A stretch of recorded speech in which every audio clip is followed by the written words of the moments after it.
welcome to Simpler Bible, a daily journey to biblical understanding. All right, well, today we are in Ecclesiastes, and I've given it the really depressing title, Everything is Meaningless, because that is basically what Solomon says over and over and over again, that everything is meaningless. Now, I will tell you that my conclusion on Ecclesiastes is different than other people, and I welcome you to come and show me what I'm missing, what I'm wrong on, because I could very well be wrong on this. But let's just look at the basics of it. We can't look at all 12 chapters today, but we will look at a couple of chapters that will hopefully help you to see a little bit of what he has to say. So Ecclesiastes chapter 1, Solomon says this: "The words of the preacher, the son of David, king in Jerusalem.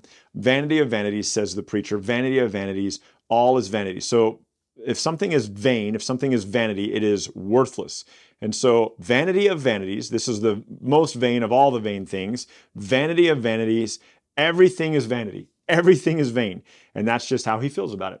And he says this: "What does man gain by all the toil for which he toils under the sun?" All the work that he does, what's the point of it? A generation goes and another generation comes, but the earth remains. The sun rises, the sun goes down and hastens to the place where it sets. The wind blows to the south, goes around to the north. Around and around goes the wind, and on its circuit the wind returns. All the streams run to the sea, but the sea doesn't get full. To the place where the streams flow, there they flow again. All things. So basically he says everything just keeps going on and on and on. But one generation of man comes and then a man dies. So that's the thing, that man is temporary. A generation goes, another generation comes, and then the earth stays and everything else keeps going. And the wind and the waves and the sea, all of that keeps happening. All things, look at his, I don't know, he's depressed. This guy needs some sort of medicine. He needs a counselor. He needs some therapy. It can be very good for you, right? Like, so go see somebody, talk to somebody. All things are full of weariness. A man cannot utter it. The eye is not satisfied with seeing, nor the ear filled with hearing. What has been is what will be, and what has been done is what will be done. There is nothing new under the sun. He goes, all of it's pointless. All this has happened before. All of it's going to happen again. It's just over and over and over again. Is there a thing of which it is said, look, this is new? It has already been in the ages that are gone before us. There is no remembrance of the former things, nor will there be any remembrance of the later things yet to be among those who come after. I, the preacher, have been king over Israel in Jerusalem, and I applied my heart to seek and to search out wisdom." That's good, right? He's seeking wisdom. "All that is done under the heaven. It is an unhappy business that God has given to the children of man to be busy with." So seeking out wisdom and all the work that's done under heaven, he goes, that's an unhappy job. "I have seen everything that is done under the sun, and behold, all is vanity, all is chasing after the wind. What is crooked can't be made straight. What is lacking cannot be counted. I said in my heart, I have acquired great wisdom, surpassing all who are over Jerusalem before me, and my heart has great experience of wisdom and knowledge. And I applied my heart to know wisdom and to know madness and to know folly. I perceive that this also is just chasing after the wind. For in much wisdom is much vexation. He who increases knowledge increases sorrow." So here's what Solomon says in his opening stanza of Ecclesiastes. The smarter you are, the worse it is, because now you know that everything is meaningless and everything is pointless. You've heard of, like, ignorant bliss. Like people are like, I want to be blissfully ignorant or whatever. Solomon is basically admitting that that's the case. That the more you understand the world, he goes, the more meaningless it all becomes, because what's the point of it? Because everything happens the same way that it's always happened. Ecclesiastes 2, "I said in my heart, come now, I will test you with pleasure." So he's realized everything is meaningless. So now he's going to try to fill himself with all manners of pleasure to see if that satisfies his lack of joy. He goes, I test myself with pleasure. I said, enjoy yourself, but behold, this also is vanity. I said of laughter, it is mad, and of pleasure, what use is it? I searched with my heart how to cheer my body with wine. So he got himself drunk, my heart still guiding me with wisdom, and how to lay hold of foolishness. So he thought, I'll try being foolish, till I might see what good for the children of man to do under heaven during the few days of their life. I made great works. I built houses and planted vineyards for myself. Remember that he built the temple of the Lord for 7 years and built his own house for another 14.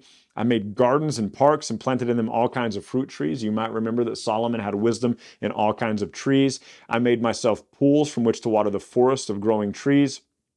I bought male and female slaves. I had slaves who were born in my house. I had great possessions. I had herds. I had flocks, more than any who had been before me in Jerusalem. We know that about Solomon, that he was the richest of all the kings. I gathered for myself silver and gold, the treasures of kings and provinces. I got singers, both men and women, concubines, and the delight of the children of man. So Ecclesiastes is probably being written in the latter part of Solomon's life. I became great, and I surpassed all who were before me in Jerusalem. Also, my wisdom remained with me. Whatever my eye desired, I didn't keep from them. I kept my heart from no pleasure, for my heart found pleasure in all of my toil. This was a reward for all my toil. Then I considered, so he's done everything he could think of. I considered all that my hands had done and all the toil that I had expended in doing it, and behold, worthless. Striving after the wind, there's nothing to be gained by it. So he still feels worthless about all the things he's done. So I turned to consider wisdom and madness and foolishness. For what can the man do who comes after the king? Only what's already been done. Then I saw that there is more gain in wisdom. So this sounds like he's turning. This sounds like he's being positive now. I saw that there is more gain in wisdom than there is in foolishness, as there is more gain in light than darkness. Okay, way to go, Solomon. You realize that wisdom is better than foolishness, but not really. Wait. The wise person has his eyes in his head, but the fool walks in darkness. And yet I perceive the same event happens to all of them. So he goes, it's better to be wise than a fool. But then I realized they all die. So what the heck? And he said, so then I said in my heart, what happens to the fool will also happen to me. So why have I been so wise? So he starts off going, I learned that it's better to be wise than a fool. But then it dawned on me, we're all going to die. So why have I tried to be so wise? He goes, it's kind of worthless. It's pointless. I said in my heart that this also is vanity. This is pointless. For of the wise as of the fool, there is no enduring remembrance, seeing that in the days to come, all will have long been forgotten, how the wise dies just like the fool. So I hated life, because what is done under the sun was grievous to me. For everything is vanity, everything is chasing after the wind. So he goes, man, it's pointless. There is no point to it. He's going to say in the later chapters, he's like, what's the point of all the treasure I have? I don't get to pick who I leave it to. And if I do pick who I leave it to, I don't get to pick what they do with it. So he says this in verse 18, I hated all of my toil, which I toiled under the sun, seeing that I must leave it. Oh, it's right here. I thought it was in a later chapter. Here we go. I hate all my toil in which, see, I knew it was in my head for a reason because we're going to talk about it today. I hate all my toil in which I toil under the sun, seeing that I must leave it to the man who will come after me. And who knows whether he'll be wise or a fool, yet he will be master of all for which I have labored and used my wisdom under the sun. This is worthless. So he goes, look, I've accumulated all this stuff. I'm going to give it to my descendant after me. Is he going to be wise? Is he going to be a fool? Who knows?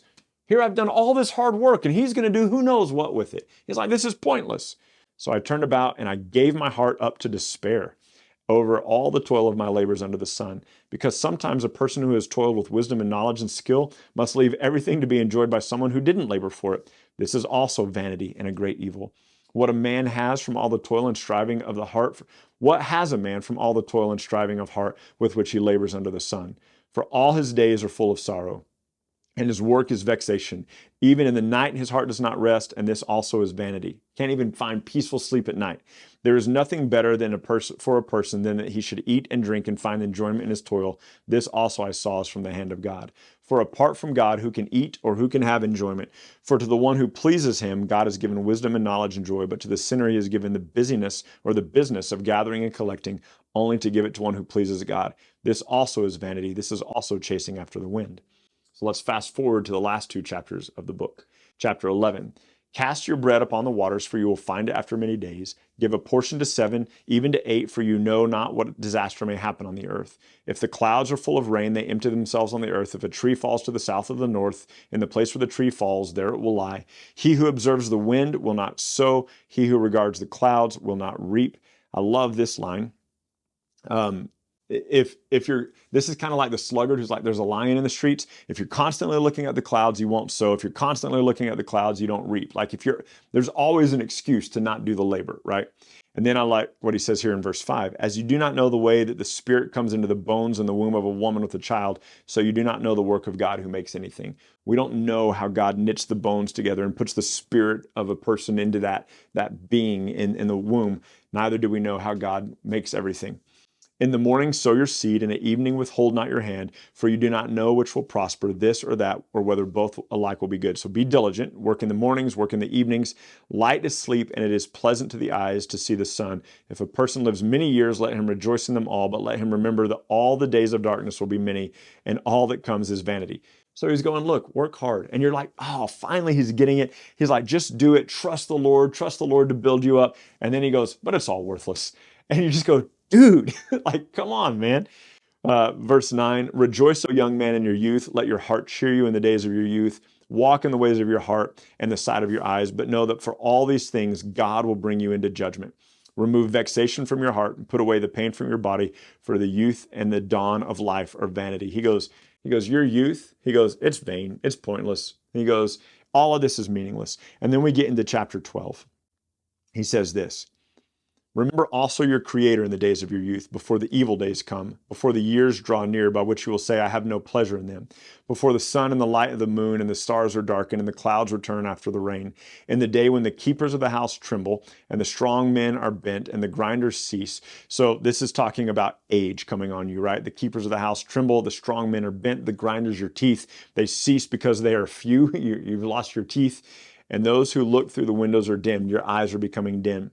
The doors on the street are shut when the sound of the grinding is low, and one rises up at the sound of the bird. So you're waking up early, right? Because you're getting old. All the daughters of song are brought low. You can't hear as well as you used to. They are afraid also of what is high, and the terrors are in the way. The almond tree blossoms. When an almond tree blossoms, it turns white, so the hairs turn white. The grasshopper drags itself along. So you're dragging your legs along. The desire fails, so the romantic desire is gone, because man is going to his eternal home, and the mourners go about in the streets. So he goes, enjoy it. He goes, enjoy your youth while you can. He goes, because then the evil days are coming when you're old and when you can't do anything anymore. Solomon hasn't changed his ways here. He's not feeling better about life. He says, before the silver cord is snapped, or the gold bowl is broken, or the pitcher is shattered at the fountain, or the wheel broken at the cistern, and the dust returns to the earth as it was, and the spirit returns to God who gave it. So talking about death, vanity of vanities, says the preacher, all is vanity. Saying the same thing in chapter 12 he was saying in chapter 1. Besides being wise, the preacher also taught the people knowledge, weighing and studying and arranging many proverbs with care. The preacher sought to find words of delight, and uprightly he wrote the words of truth. But the words of the wise are like goads, and like nails firmly fixed are collected sayings. They are given by the shepherd. So a goad, there's a couple of different ways, but a goad was like a sharpened stick that you would prod the animals on, like when you're moving them into a gate or something like that. It was something that would prod people. So he says, the words of the wise are like goads. They prod us forward. They are like nails firmly fixed are the collected sayings. My son, beware of anything beyond this. Beware of anything beyond wisdom. Beware of making many books, for there is no end, and much study is weariness to the flesh. Remember, he's already said, what's the point of being wise? I shouldn't have been so wise, because the wise and the fool die the same. The end of the matter has, after all has been heard, has been fear God and keep his commandments, for this is the whole duty of man. For God will bring every deed into judgment and every secret thing, whether good or evil. Now, this makes us think, oh man, Solomon, he really got it at the end. And this is where I said at the beginning, I disagree with that. I think Solomon's wise, and we know that wisdom comes from God. We know that God gave Solomon wisdom. It was what Solomon prayed for. Solomon prayed that God would give him wisdom. God gave Solomon wisdom, made him wiser than any of the other people. So Solomon has wisdom that has come from God. And he knows that the whole duty of man is to fear God and keep his commandments. He knows that, but Solomon has not done that. He doesn't do that with his life. You might remember from the end of the life of Solomon, that what Solomon did was he had married 700 wives. He had 300 concubines, or I might have that backwards, 300 wives and 700 concubines, but 1,000 wives in total. And they served these other gods, and he began to build idols and temples for these other false gods, and he began to worship false gods, and his heart was not with the Lord. It says that Solomon departed from the Lord, that Solomon didn't continue to love the Lord. And we know that Ecclesiastes is being written at the end of Solomon's life. At the end of his days, Solomon is like, it was all pointless. It was all meaningless. Everything was worthless. I built houses, I built temples, I did all this stuff. I accumulated wealth. Now I'm old, and now I have to give my stuff to somebody else. It was all vanity. It was all stupid. It all has no purpose. And he goes, here's the end of the matter after all's been heard. Fear God and keep his commandments, for God will judge everything. Solomon is about to be judged by God, but I don't know that Solomon has actually changed. When we contrast this, or we parallel this with what it says of Solomon in 2 Kings, Solomon dies an enemy of God's. It appears that way, at least from 2 Kings, that Solomon dies with his heart far from the Lord. And so maybe this is sincere, and it's a subtle difference, and we might agree, you and I, on everything except for the last 2 verses, but the general consensus is that at the very end, Solomon goes, you know what though? Hey, honor Jesus, honor God. That's the best thing you can do. The problem is, for me, is that he spent 12 chapters saying, what's the point? All of this is meaningless. I hate it all. It's worthless. And then he ends with, here's the whole thing. Fear God because he's going to judge you. Like, I read this as a little bit more like sarcastic, like just throwing up his hands, like, who cares? Some people read it as everything is meaningless, everything is meaningless, everything is meaningless. Wait a minute. Fear God. That's what I should be doing. Honor him. Yeah, that's what because he'll judge us. And they read it kind of hopeful. I just can't, based on what I know about Solomon from 2 Kings, I can't read it as a hopeful thing. Sorry, not 2 Kings, 1 Kings. I can't read it as a hopeful thing. Maybe it is. And so we can disagree on that, and that's okay. But anyway, Solomon is pretty hopeless and pretty depressed here. And if you're having a really rough day, can I just encourage you, don't read Ecclesiastes. Save that for another day. Save that for a day that everything's going your way. Don't compound your sadness by reading Ecclesiastes. It's just too much. It is very, very sad. And so there's Ecclesiastes. Tomorrow we're going to look at the last writing of Solomon in Song of Solomon, and that will be episode 127. Thanks for watching. See you next time. Thank you so much for journeying with us today at Simpler Bible. Together, you and I have looked at another passage of Scripture and come to know the Bible a little bit better and enjoy God more fully. This video, along with all of our videos, can be found at simplerbible.com, where you can enjoy our Through the Bible in a Year course. You can also enjoy a wealth of resources, blog posts that take you a little bit deeper into the text, a Bible study format that you can use with your small groups or your family, and we're creating new content all the time, all with the commitment to help us be people who know and enjoy God more fully. Thank you so much for being part of it, and we can't wait to see you next time.